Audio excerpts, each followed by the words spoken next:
Well, 30 medical as well as rescue personnel from the Gift of the Givers have now arrived in Istanbul with the specialized equipment which will be used in this rescue and recovery mission. So we understand from the Gift of the Givers that we will fly to one of the disaster zones tomorrow, and that's when the mission itself will begin. But we're expecting absolute devastation on the ground.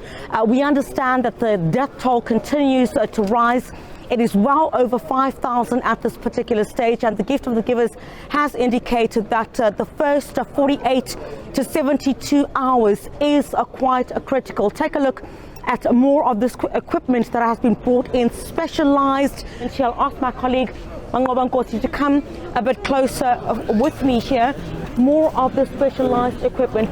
We've got what you call cutters in here to cut through concrete, drills, gas analyzers. So obviously when there's buildings that collapse, you have to first detect if there's no gases that may pose a risk to the rescuers. So we've got gas analyzers, search cameras in there, and obviously other rescue teams as well have got sniffer dogs, which will make use of when you get to the disaster zone. Blankets, heaters have been sent to some of these disaster zones as the weather is also bitterly cold, and we understand from some of the rescue teams that are currently on the ground that the weather conditions are also playing a role in hampering some of the rescue and recovery missions that are taking place in several of these areas that have been affected. 8 points have also been set up, and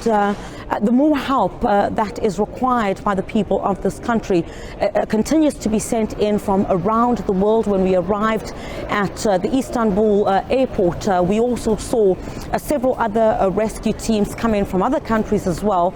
We understand that there are a couple of thousand of them that have already been on the ground. The Gift of the Givers now here to bolster those efforts. There's a whole lot of devastation in the areas that we are going to. So we are expecting to find a lot of search and rescue for bodies and all those things, and for miracles, and looking for people that are still alive in all of this devastation that is currently happening. And that is what the mission is all about, about search and rescue and save those that we can save and move on. And what the things that we have brought were our rescue equipment and all those things, so that we will be integrated in multidisciplinary teams, working together with multidisciplinary teams, so that we can broaden the scope of rescue or what we are going to do here. If there is anyone perhaps that can still be found alive, that will certainly, many of the rescue teams say, would be a miracle at this particular stage. Chriselda Lewis, SABC News at the airport in Istanbul.